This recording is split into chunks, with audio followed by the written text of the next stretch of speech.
Então, pessoal, bom dia. Vamos continuar a nossa prática, né, da análise de dados. A primeira, nós vimos até o começo, foi a ingestão de dados, o tratamento de de outliers não, né? O tratamento de dados faltantes, de dados nulos, de dados categóricos. Agora vamos ver um pouco sobre as principais métricas de tendência, né? Que seria a mediana, moda, desvio padrão, variância e amplitude, né? Então, aqui a gente não vai entrar muito no detalhe matemático de cada uma delas, né? Porque a gente já falou sobre elas. Mas para que servem em si, né?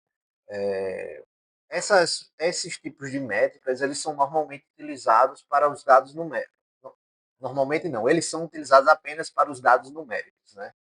Então, para isso a gente precisa entender como os dados estão variando dentro do seu escopo, ou seja, quais são a média desse dado, qual é a mediana, qual é a moda, qual é a variância, né, que seria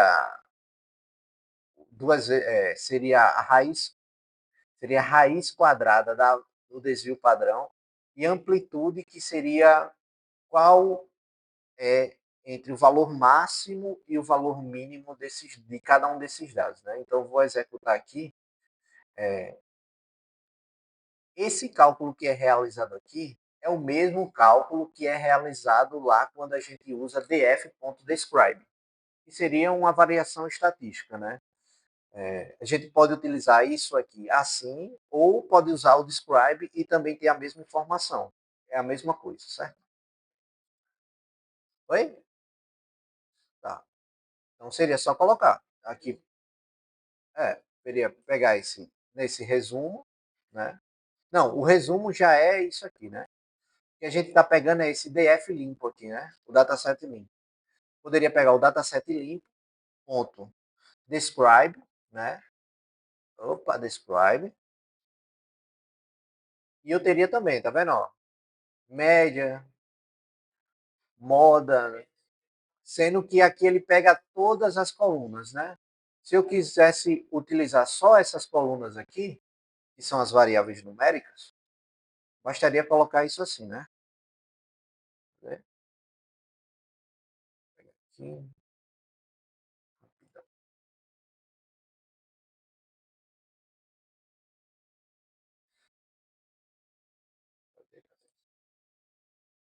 valeu.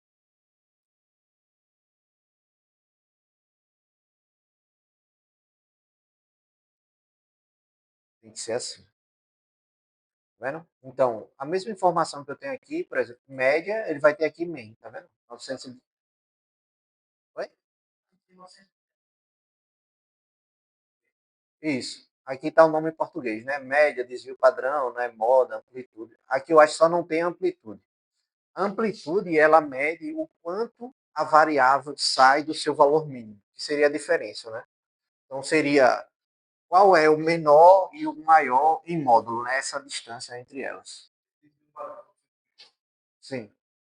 Ele está duas vezes o desvio. Na verdade, todo desvio padrão, né, para mais ou para menos, ele significa o quanto de 95% das informações está contida nele.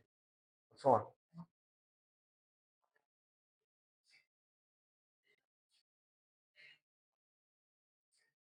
Exato. Por conta disso, né? A amplitude nos dá essa informação. Outra coisa boa também da amplitude é que na próxima aula vamos tratar de sistemas especialistas. Para projetar um sistema especialista, você precisa determinar a amplitude dos seus dados. Por exemplo, se eu tenho, sei lá, de 1 a 50 anos, né? De 1 a 50 anos. Isso aqui, a variação seria 49, né? De 1 a 50 anos. O que isso significa? Quando eu vou fazer um sistema especialista, baseado em regras, que é o que a gente vai estudar, vai, vai fazer, eu preciso dividir isso aqui em regras. Então, por exemplo, pessoas de 1 a 15 anos são mais ou menos suscetíveis a doença sexualmente transmissível, por exemplo. Menos. pessoas de 15 a 22 anos. Mais. Então, como um especialista, um médico, ele saberia dizer isso. Ele precisaria saber primeiro a amplitude da base de dados dele. Né? Obviamente, isso aqui, como eu já disse, é um sistema especialista, ele é baseado na entrevista com o especialista. Como a gente não vai ter um especialista para cada um, vai ser baseado nos dados. E para saber qual é a amplitude, qual é a variação, a gente precisa saber a amplitude dos nossos dados. Entendeu? Então, isso aqui é muito importante para quando a gente vai trabalhar com sistemas especialistas, porque você precisa saber como esses dados se distribuem para poder criar regras específicas para cada coluna do seu dataset. Tranquilo? Então, a gente vai passar um pouco mais rápido, porque essas variações nós já vemos. Né? É, outro tipo é os quantis, né? Os quartis. Então, que seria 25%, 50% e 75%, que seria a divisão justamente de como do valor dos meus dados dentro da distribuição estatística. Né? Então, eu posso usar 25, 50, 75? Posso, né?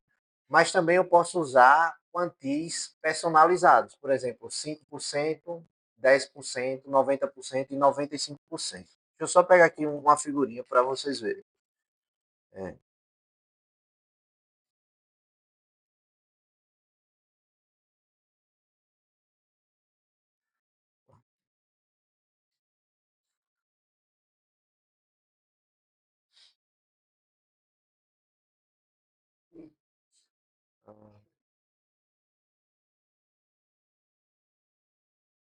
Essa figurinha aqui ilustra bem o que é um quartis, né?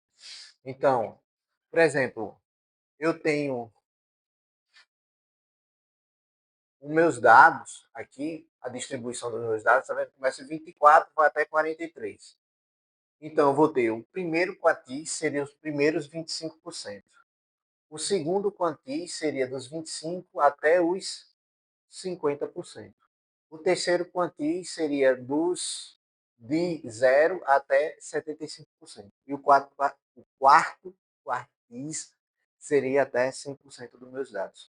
Então, quando eu falo lá, quantis de 25 seria se eu pegar e ordenasse ele do menor para o maior e pegasse qual seria o valor em 25% dos meus dados. Se eu pegar 50%, seria do menor para o maior, qual seria o valor em 50% dos meus dados. Se eu pegar 75%, significa que seria a média. É a mediana, isso, mediana.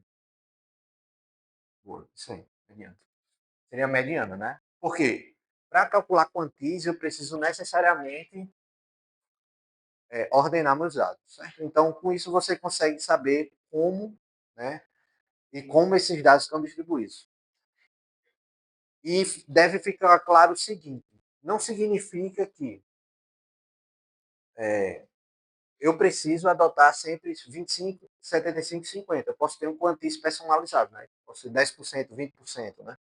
E para fazer esse cálculo de quantis, basta utilizar é, essa função aqui, ponto quantis, e passar os quantis que você quer. Não, nesse caso eu estou pegando 5%, 10%, 90% e 95% do, do Pandas. Então, o que isso está dizendo? Que eu estou pegando qual é o valor em 5% aqui e o valor lá em 95%. No final das contas, eu estou pegando quais são os valores que estão mais próximos do mínimo e mais próximos do máximo. Né?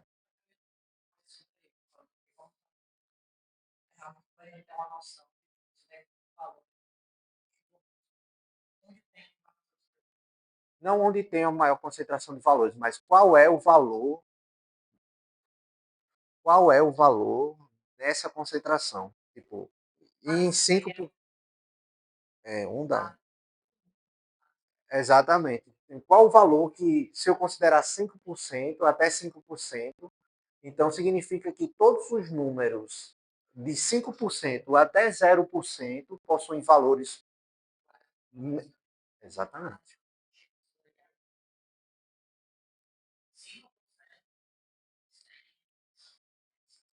Não, não, não. 5% dos valores têm valores menor ou iguais a esse. Né? Então, isso você consegue.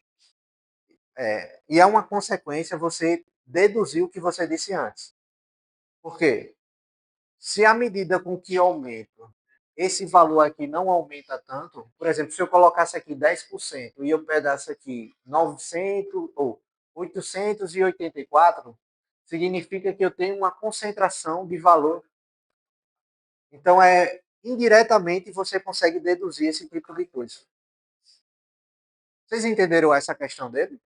Ele perguntou assim, ó, isso aqui significa que 5% dos valores, 5% dos dados tem esse valor? Não. Significa que até 5% dos dados possuem valores menores ou iguais a esse aqui, certo? A outra pergunta é: com isso eu consigo deduzir que eu tenho uma maior concentração desses valores nessa região? Não. Porém, eu posso usar um outro quantis, por exemplo, se eu colocar aqui 10% dos meus dados e a variação daqui para cá for pouca, significa que eu tenho uma maior concentração de valores próximo a 864. Entendeu? Por quê? Eu aumentei 10% da quantidade dos meus dados sequenciados e houve uma pequena variação. Ou seja, significa que próximo dos 10% eu tenho uma grande concentração de valores em torno de 864. Obviamente, se eu colocar aqui 10% e ele saltar de 864 para 1.500, significa que eu tenho uma pequena parte dos meus valores que estão em torno de 864.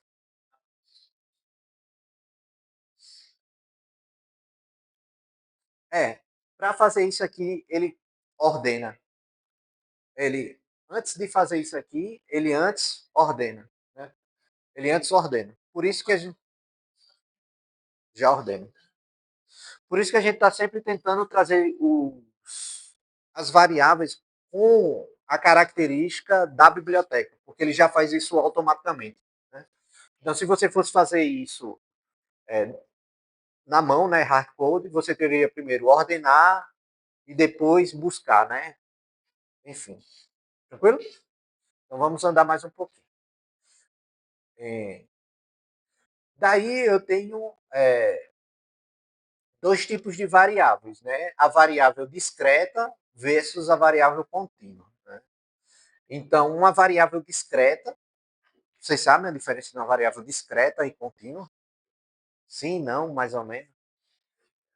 Ó, uma variável discreta, ela só assume um valor ou um valor específico entre um intervalo e outro. Por exemplo, um, 2, 3, 4, né? Então, um, 2, 3, 4. Então, significa que eu não tenho nenhum valor entre esse e esse aqui, né? Não existe um valor intermediário. Ou ele é um, ou ele é 2. Ou ele é um, ou ele é 3. Ou ele é um, ou ele é 2, ou ele é 3, ou ele é 4. Né? Não existe um valor intermediário. Já as variáveis contínuas, há uma possibilidade de infinitos valores entre um intervalo e outro. Por exemplo, eu posso ter 1, 1.001, 1.0234, 1. Enfim, né? Eu posso ter infinitos valores entre esse e esse aqui, né? Isso é a diferença entre variáveis discretas e contínuas. Aí tem outras variáveis, mas enfim, você não vai confundir a cabeça de vocês. Mas no geral é isso, certo? Então, se é discreta, apenas um valor entre um e outro. Se é contínua, infinitos valores. Só pensar assim.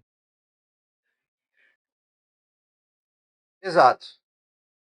Exatamente. Inteiro e fruta é o exemplo perfeito disso. Beleza? Então, por exemplo, valores que são discretos, né? São esses aqui, né? Por exemplo, over equal, né? Para saber se um valor é discreto ou contínuo, basta ver a quantidade de valores únicos que tem nele. Então, se você tem lá, sei lá, 500 mil valores únicos, sei lá, se você tem, sei lá, um exemplo, se eu tenho uma tabela com 500 linhas e eu coloco unique naquela coluna, imagina, tem 500 linhas, ele dá 280 valores únicos. Provavelmente aquela linha é contínua, né? Porque tem 500 linhas, 280 valores únicos entre elas. Como é que você consegue classificar 200, né?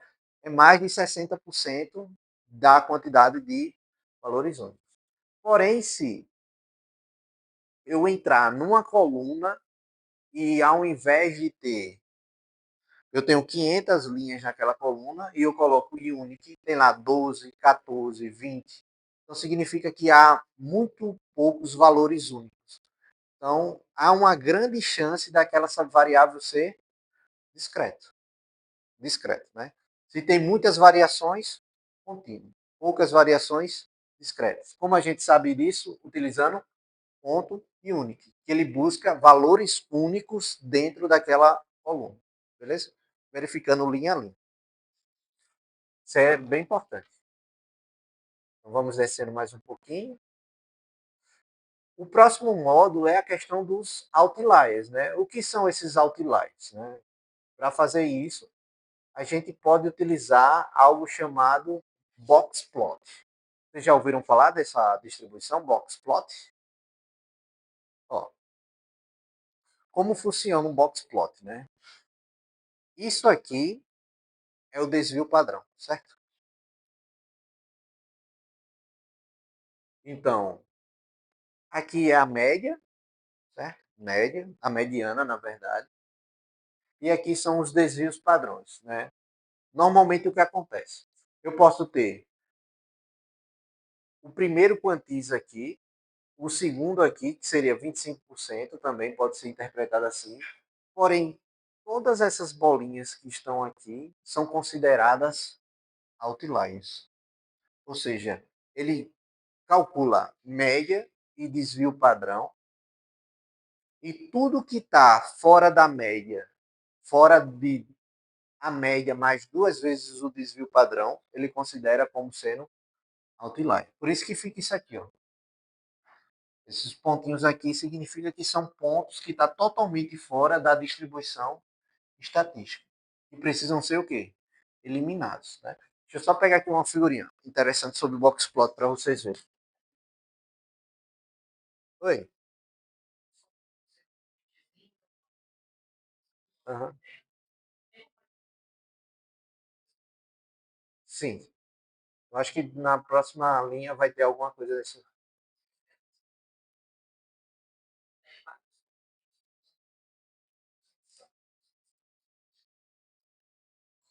Ó, deixa eu ver se. Vou pegar. Essa figura aqui tá mais didática. Poderia dar um real de zoom, né? Essa figura. Deixa eu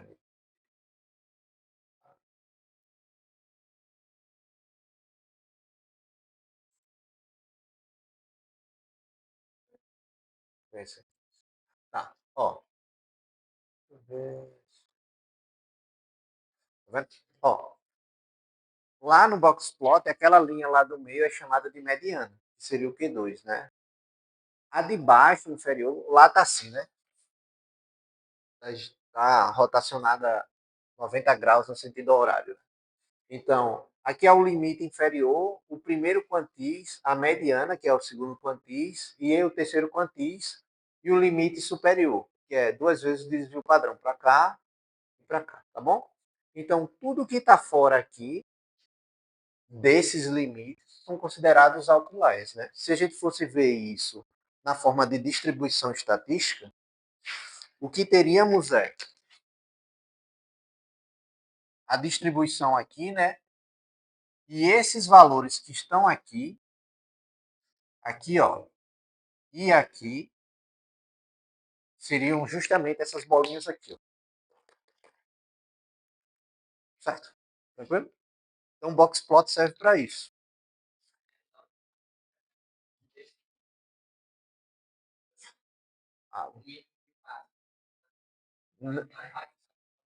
Ele faz isso automaticamente. Obviamente você consegue, tá vendo? Se você colocar aqui o mouse em cima do boxplot, você consegue, por exemplo, cadê?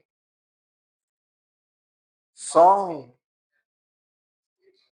você consegue colocar, deixa eu ver, o is, não, não, você só consegue deixar ele mais bonito ou mais feio, ou usar escala logarítmica, né? E é isso. E a saturação, que a saturação seria os 75%, que seria isso aqui, né? Daqui para cá. Ele considera 75%, que seria o terceiro quantis, né? Então, teria primeiro quantis, limite inferior, segundo quantis, a mediana, terceiro quantis, que é o 75%, o limite superior.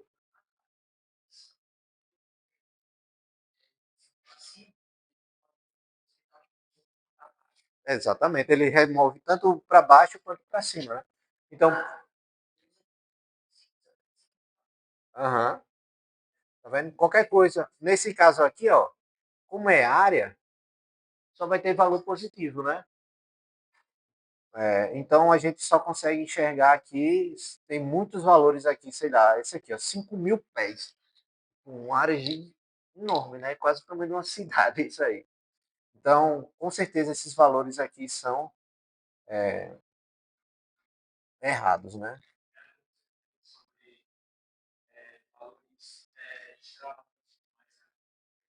Exatamente, são esses aqui, ó, esses pontinhos aqui. Então, ó, para saber, para remover utilizando os intervalos de quantis, a gente pode utilizar isso aqui, ó, tá vendo, ó? Aquela métrica que a gente botou quantis e colocou entre chaves a quantidade para ele plotar, nesse caso aí eu só coloco um que ele pega apenas o valor daquele quantis, né? Então, por exemplo, aqui, ó, se eu pegar esse aqui, ó, primeiro quantis, qual seria o valor equivalente dele aqui? Vou pegar aqui e vou colocar aqui embaixo, certo? Para ele plotar. Então é 1117. Então é isso aqui, ó, 1117, né? Seria por aqui, né? Primeiro quantis, beleza? Então, o terceiro quantis seria lá em cima, né? Deixa eu pegar aqui, Ctrl C, Ctrl V, Q3, Q3, beleza? Deixa eu ficar aqui para poder ver se está gravando certinho. Não perco totalmente, tá? Tá. Então, ó, o terceiro quantis está aqui, 1721, que seria por aqui, né? 1721, ó, já próximo de 2000, né? Então, esse IQR é para determinar o limite inferior e superior, que é esse traço aqui, ó, limite inferior e limite superior, que seria calculado utilizando o primeiro quantis, o limite inferior, menos 1,5 o IQR, e o terceiro, o limite superior, isso aqui, né? Então, deixa eu só printar isso aqui, para vocês verem uma coisa, né? E vai responder a sua pergunta, que seria como saber quem são... Ah, precisa calcular os burris. Peraí. Botar isso aqui, colocar isso aqui, tá? Então, eu vou pegar aqui o limite inferior, 20. Opa, mão pesada.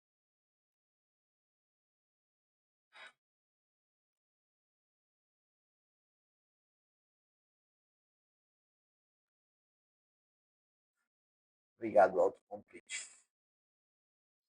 Tá? Ó, o Q1, o Q3 e o QR, que seria essa variação aqui, né? Daqui para cá e daqui para cá, essa variação. Oi?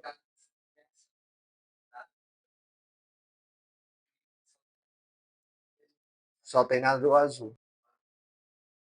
Não, tem. O que você falar, tem, tem. Porque aqui só são números. É para dizer, ó, a maioria, 95% dos valores estão concentrados aqui.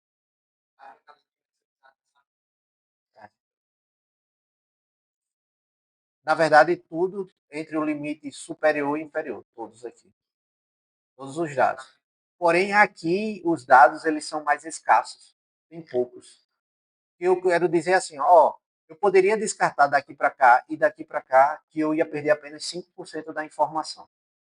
Dentro do azul está a maior concentração de informação possível. Certo? Então, ó, quando ele mostra aqui que o limite superior, cadê, meu Deus? Que o limite superior é esse aqui, ó, 2.226, está falando isso aqui, ó, essa barrinha aqui. E ele estava falando aqui, que foi aquela pergunta que você fez, que é quantos dados estão acima do limite superior. Então, logo aqui, ó, ele está dizendo, se os dados estiverem abaixo do limite inferior ou acima do limite superior, eu devo contar esses dados, certo? Então, ó, são esses dados aqui, estão abaixo ou acima. Eu vou colocar aqui só para a gente ver. Certo? Dentro do nosso dataset, né? Então, tá vendo que tem um monte de dados aqui que são outliers e QR, que estão totalmente discrepantes do nosso. Então, o que isso aqui está fazendo? Eu estou dizendo assim, ó, vai lá no meu dataset, limpo, e só deixa aqueles que estão entre esses limites. Ou seja, que estão acima do limite, abaixo do limite superior e acima do limite inferior, né? Oi?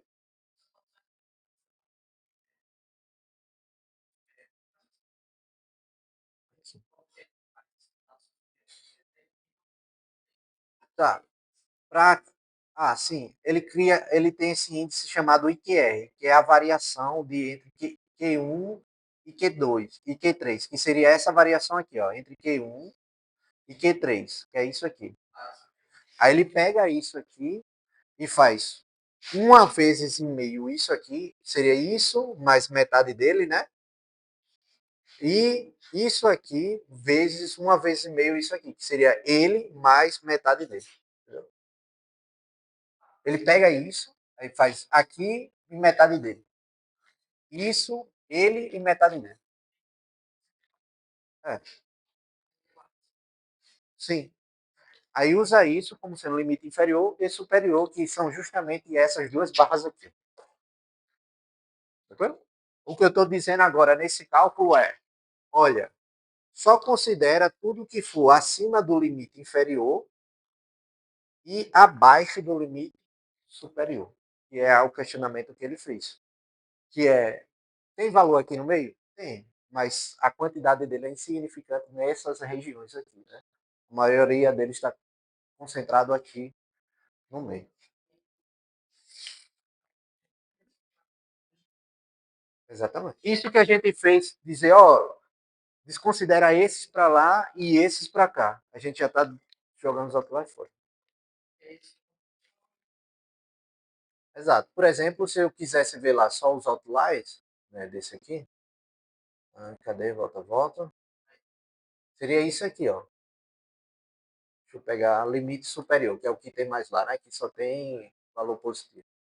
Só para você, só para matar a curiosidade. Tá aqui, ó. Tá vendo que ele retorna falso, verdadeiro, falso, verdadeiro? Por que ele retorna falso, verdadeiro? Para você pegar apenas. Agora eu vou fazer assim. Isso,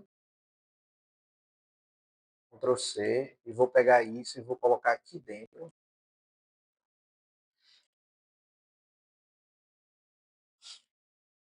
Para ele pegar apenas os valores, né?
Oi, oi, oi. Tá. Beleza? Então vamos andar mais um pouquinho.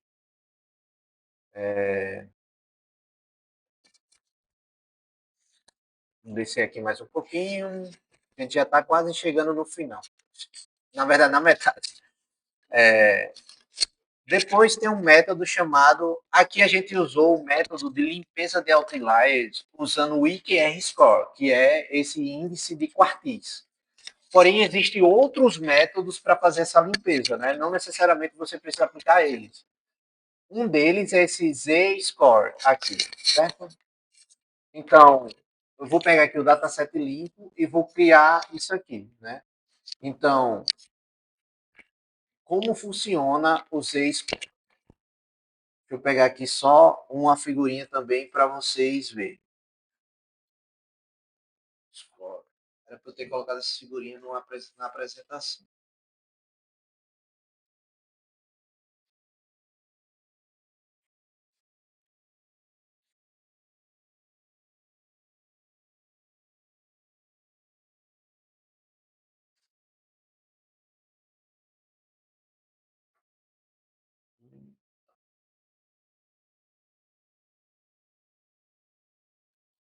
O Z-Score é diferente do. Ele usa mais ou menos o cálculo do quantis.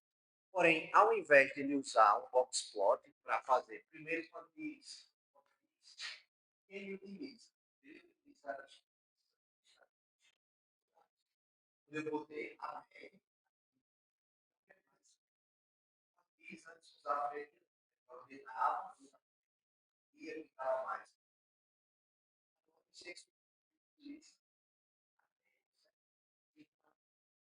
Como é feito isso aqui? Aqui embaixo tem a formulazinha, certo? Então, vocês ele vai ser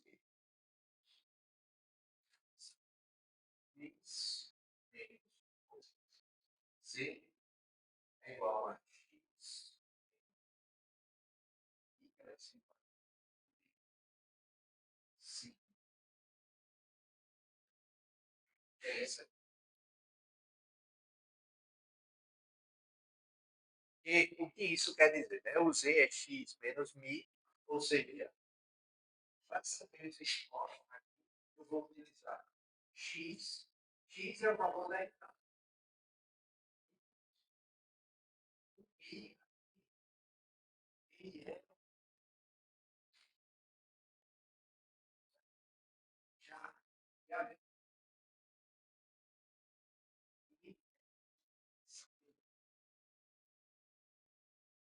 quando eu considero o z escola,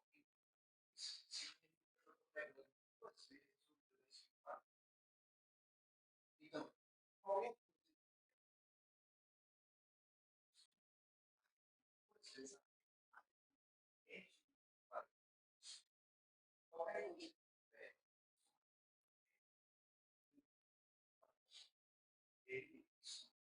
se o 6 for igual, se for igual a 3, média,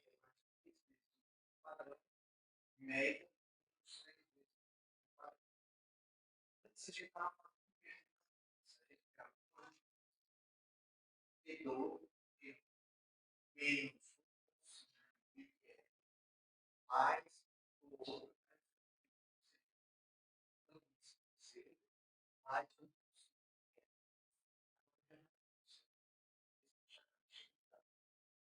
então, aqui tem um grande problema, que é, se eu tiver, eu não falo que acontece,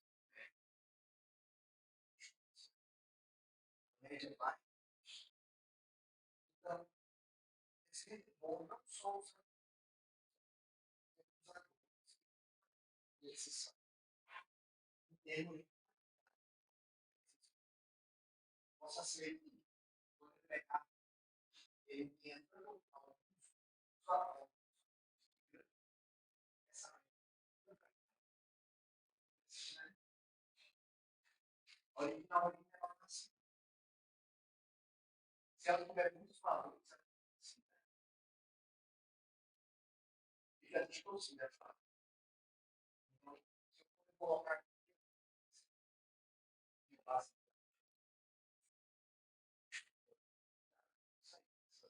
essas informações.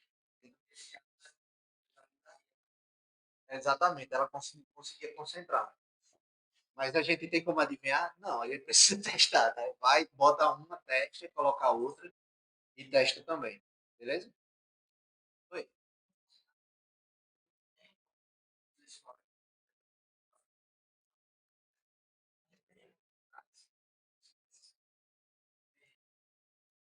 Tem, é só colocar isso aqui, ó. Maior que 3. Do Z-score. Do score mesmo, do desvio padrão. 3 vezes o desvio padrão, 4 vezes o desvio. Tranquilo? Então, então por exemplo, vamos ao que eu representar, eles podem, em casos legítimas, porém excepcionalmente grandes. Não necessariamente pode ser um erro de digitação. Então, tipo, o outlier, às vezes, ele não é ruim em si. Ele tem algum significado.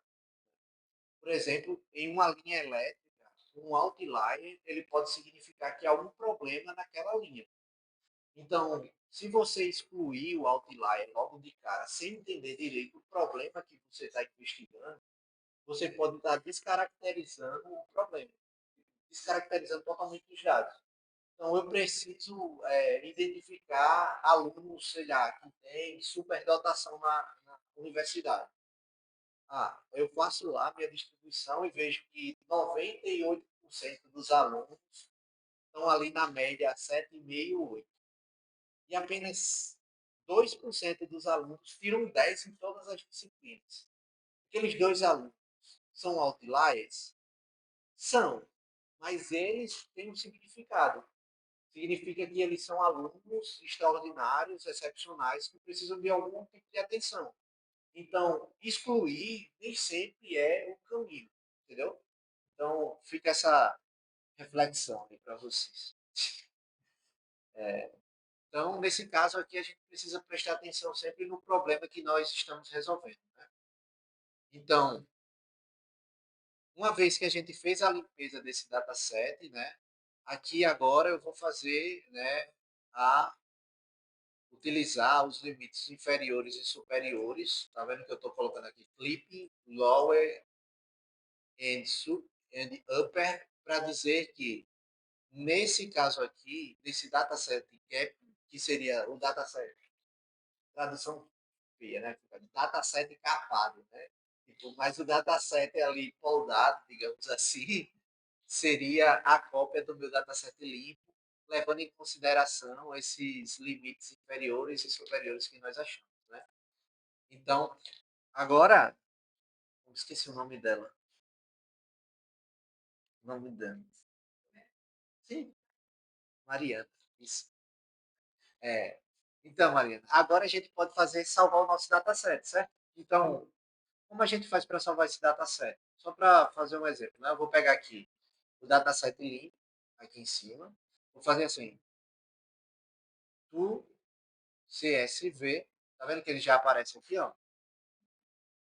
Ele pode salvar em diferentes formatos. Eu não gosto de salvar em Excel, porque dependendo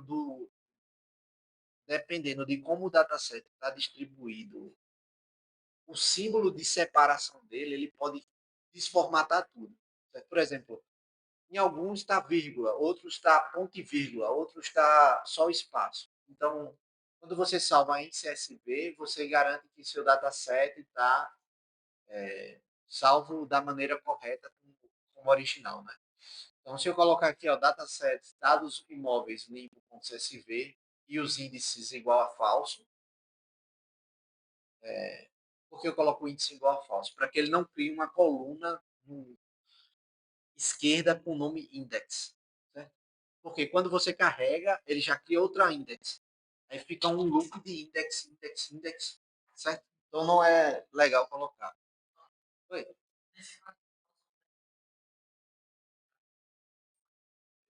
Sim.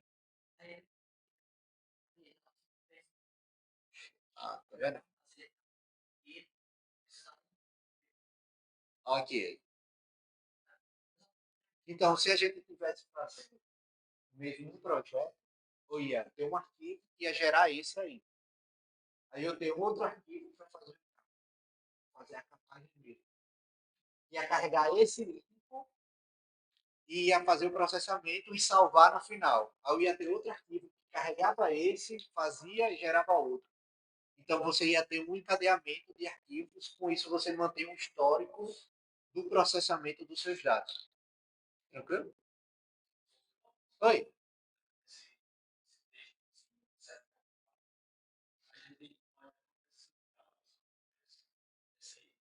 Nesse caso aqui ele considerou que os imóveis muito grandes não são mansões reais, né? Não são erros. É, tá vendo?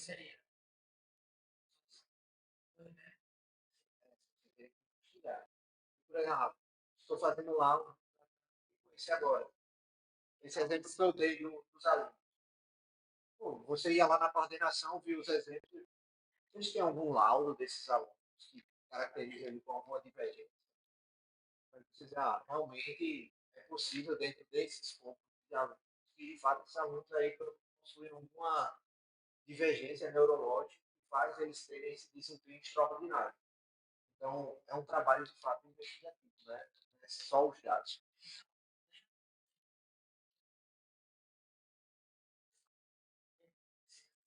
Se é da outlier mesmo ou é uma informação do dataset, né? É, eu sei. Por isso que eu digo, a parte de dados é a parte mais importante. É onde você entende profundamente o problema. Né? Então, aqui eu tenho algumas análises estatísticas exploratórias, que é chamado EDA. Né? E eu falo isso, dessa parte investigativa, que de fato acontece.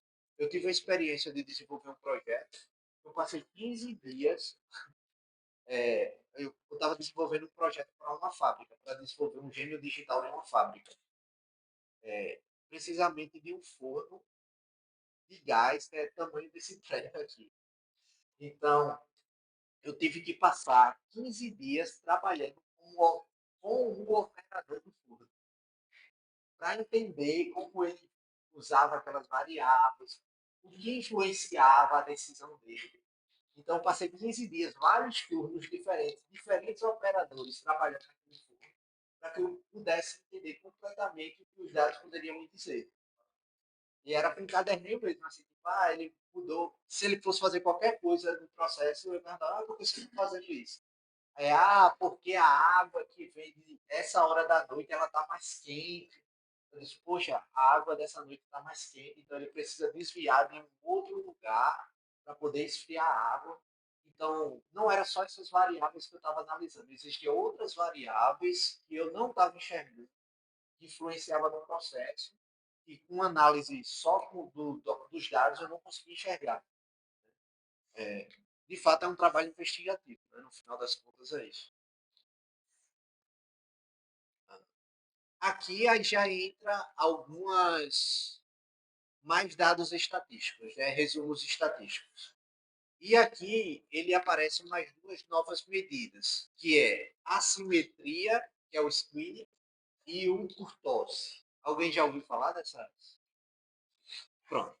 Ó, pegar outra figurinha aqui para poder ilustrar para vocês. Kurtose.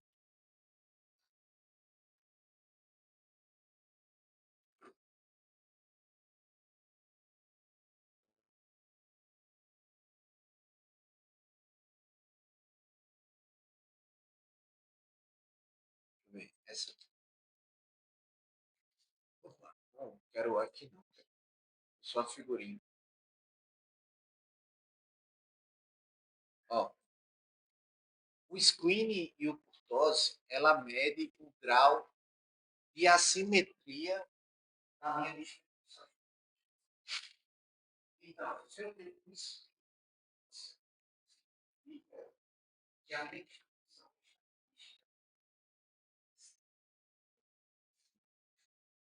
ela está assim, vai assim, distorcida, mas se eu tenho um screen, né,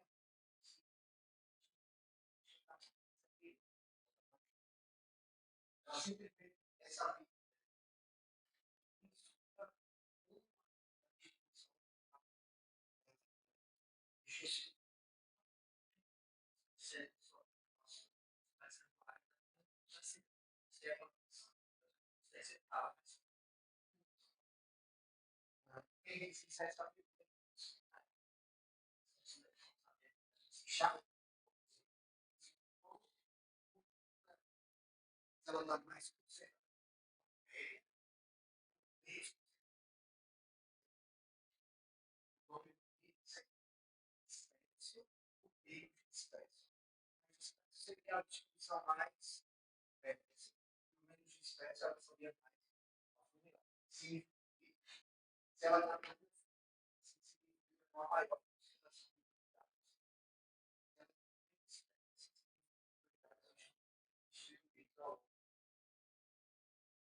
Essas medidas aí que nos ajuda a verificar a, a distribuição estatística, né? Por exemplo, aqui ela está 1,3, né? Então, se a gente fosse fazer essa interpretação aqui, né? Aqui embaixo, deixa eu ver se ela gera a tabela. Então, por exemplo, essa área, né? Então, eu teria aqui diferentes distribuições estatísticas, né? Dessa, dessa, dessas colunas. Né? Com isso, a gente consegue também plotar os nossos histogramas, que seria fazer essa visualização. Tá vendo? Então, ó, por exemplo, essa AirBuild, olha como está a distribuição estatística dela.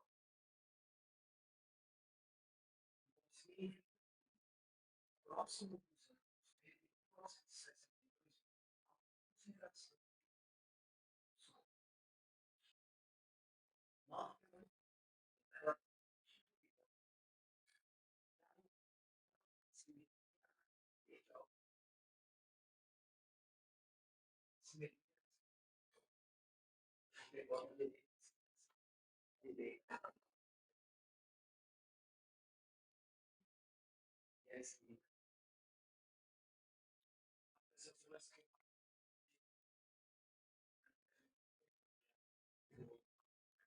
anos,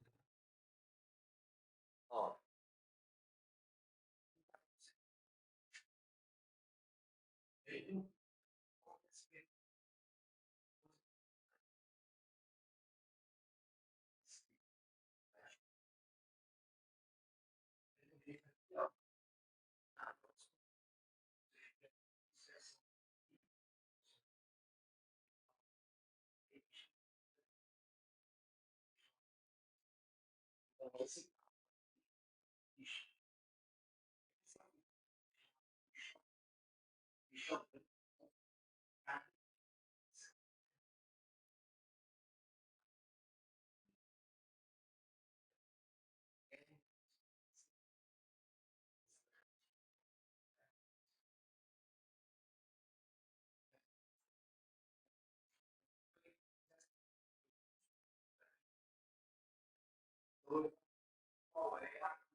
basicamente isso. Né?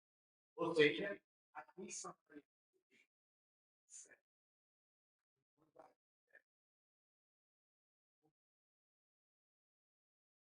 por isso que a gente precisa de tranquilinho. Então vamos descer aqui e fica bonitão, né?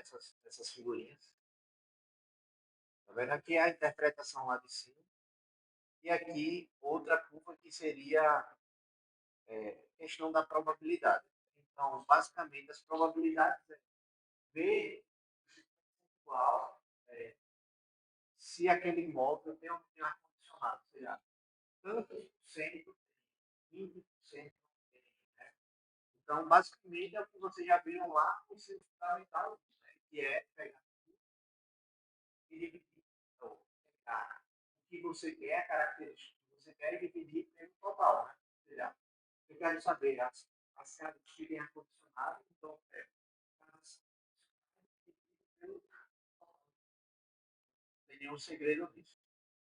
Eu vou executar aqui para vocês verem.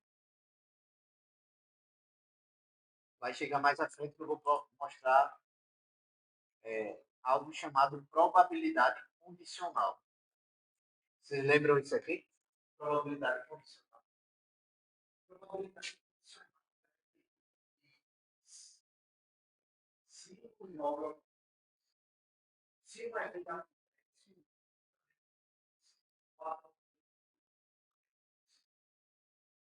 então, vincular se pela soma qual a probabilidade de eu preciso saber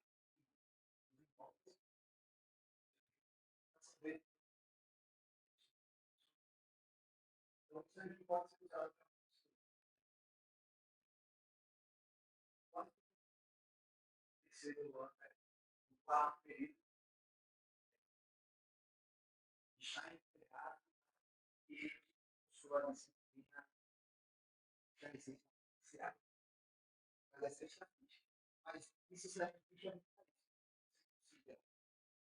realizando o efeito de um evento em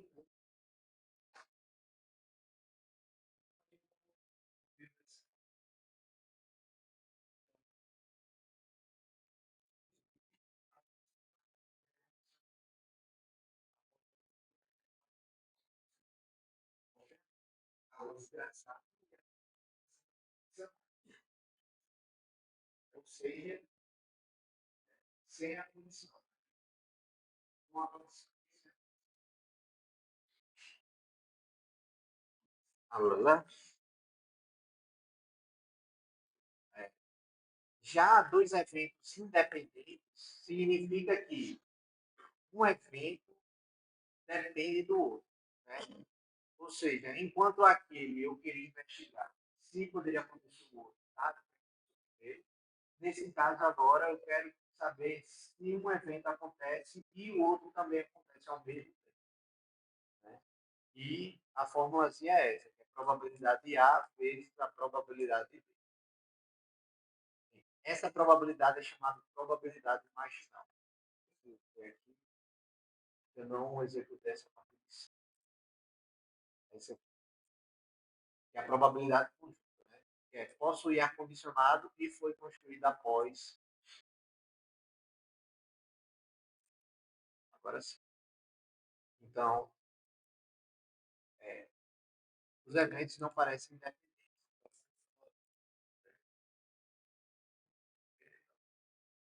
Para saber se um evento depende do outro. Por exemplo, eu estou avaliando que se, nesse caso, do emprego, se todo aluno, eu estou avaliando se, para ser contratado, o aluno fez a disciplina inicial. É essa informação que ele quer dizer. Né? Exatamente, como fosse o requisito. Então, isso aqui é muito útil para você ver a relação de um evento no outro. Né? Então, por exemplo, a admissão. Pessoas em, a pergunta é: pessoas que estão em vulnerabilidade social são mais ou menos suscetíveis a ter Covid, por exemplo. Então, há uma relação, há uma independência entre esses dois eventos, ou uma independência, quanto mais próximo de zero, né, mais independente eles são. Né? Então, se está muito próximo de zero, significa que esses eventos são totalmente independentes. Ou seja, para que uma aconteça, não precisa que o outro aconteça. E aí se tem, né? Já quando está mais próximo de um, significa que eles são dependentes. Ou seja, para que um aconteça necessariamente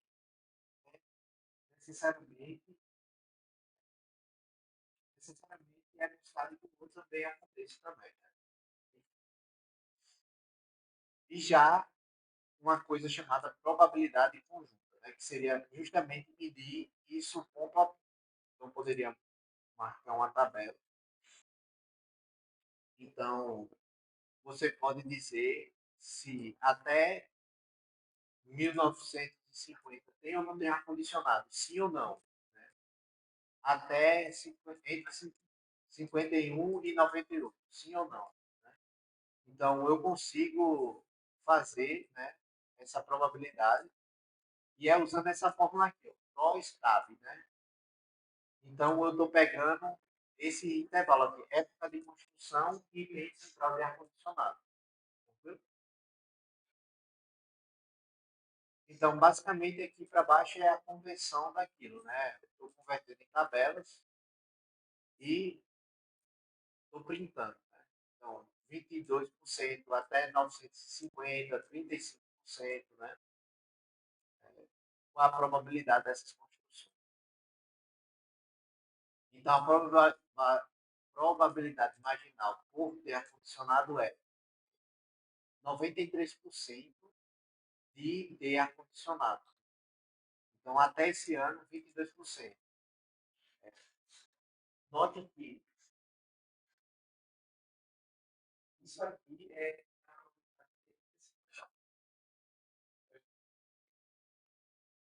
no geral, é a chance de ter ar-condicionado. NY, sim e não. E a esposa. É inglês. Ó, tá vendo? Proporção de óculos sem ar-condicionado. E não conhece. Então, é só lá que tem ar-condicionado. Então, é a grande obviamente, você pode ser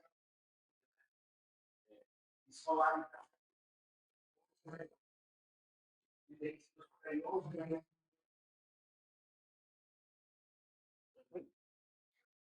acho que aqui para baixo é só, só mais essa aqui para finalizar, que é a parte mais importante disso tudo aqui. E aqui é só visualização. Né? Daqui para baixo é só visualização. Aí vocês conseguem ver com calma depois. Ó, existe uma medida chamada medida comparativa. Essa medida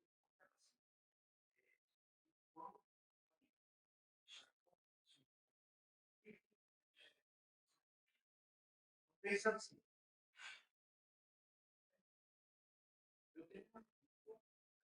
eu tenho um livro virado, né? E aqui tem imperativa.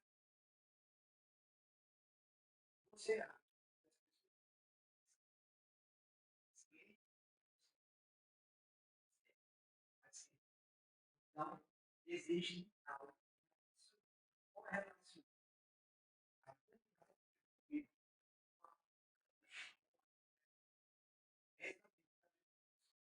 seja, essa medida ela pode ser diretamente possível. Ela vai menos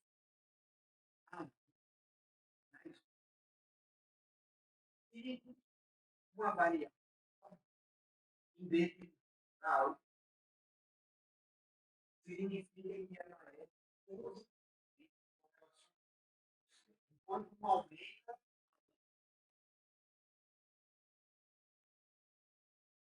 pessoal, já se acontece o você acha que já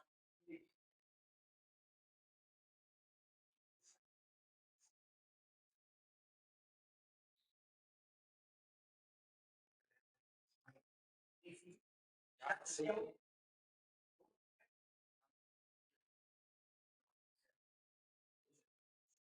não é? Se a temperatura se ela Você vai ter se ela não vai saber. Eu posso menos ela vai saber. Se um aumenta, ela vai se ela pode dizer, não tem sei, não tem essa necessidade, mas tipo, uma usar camisa vermelha, ou usar camisa verde, ou usar camisa verde, então, essa tabela, ela justamente fala isso. Você consegue ver, nessa tabela, deixa eu dar um zoom alto aqui para a gente finalizar, o seguinte, ó, assim, eu queria pegar a parte de baixo. Por exemplo, se eu pegar o alteramento diário,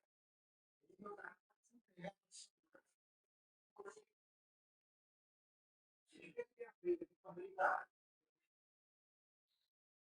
mas ele está com ele, deixa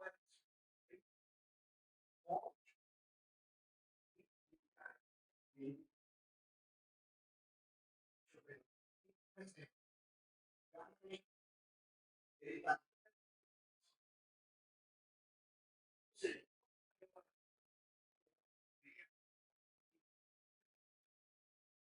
isso. Vocês conseguem dizer, ó, se, por exemplo, eu quero entender qual é o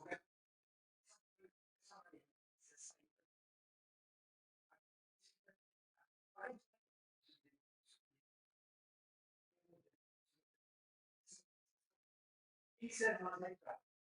Vejam, isso chamar que é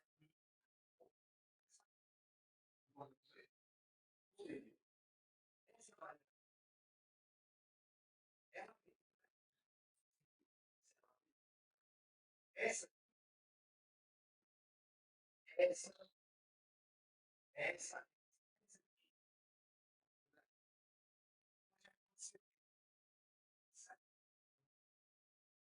essa, esse cara, setor igual, meu Deus, açaí, se quais seriam as minhas entradas? Esse é variável direta ou só as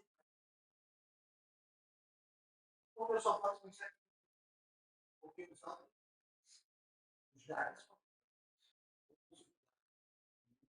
podem iniciar.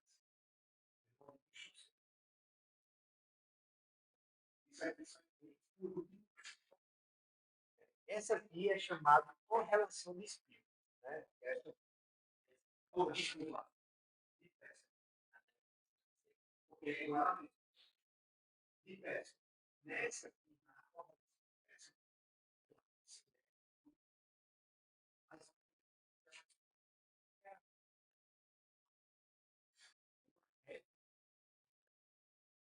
já a descrita, ela considera que as variáveis não são linearmente dependentes, que é essa aqui. Né? Tá vendo que aqui já deu 0,88 e aqui deu 0,9. Então, é bom que então aqui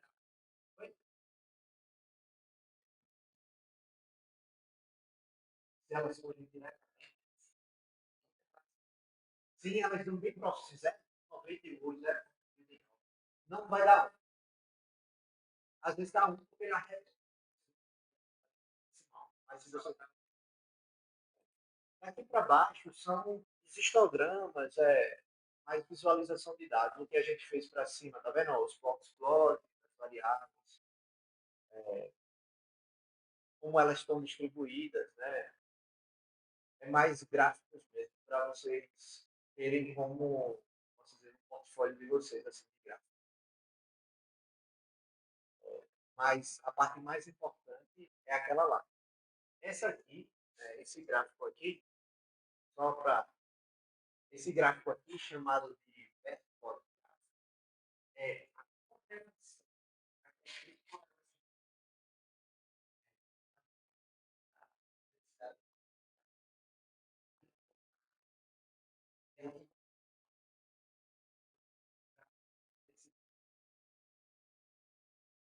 e aqui uma lá naquela que a gente achou que era no de Bisson, eu acho que não está. Por exemplo, ano de construção,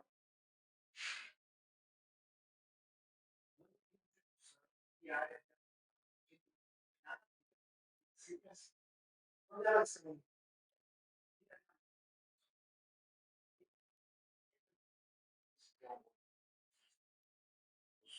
Tá vendo como elas ficam aqui? E,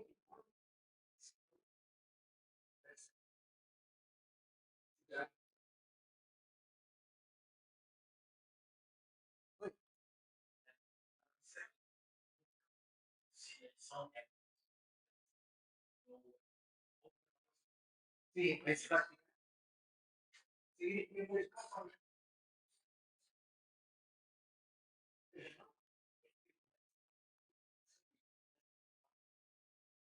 Então,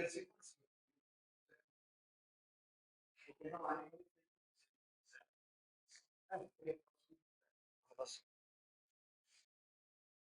Enfim, aqui para baixo tem mais gráficos. Né? Vocês são gráficos ad infinito. Eu vou baixando aqui para executar tudo, mas tá vendo? Tem várias correlações, vários gráficos aqui.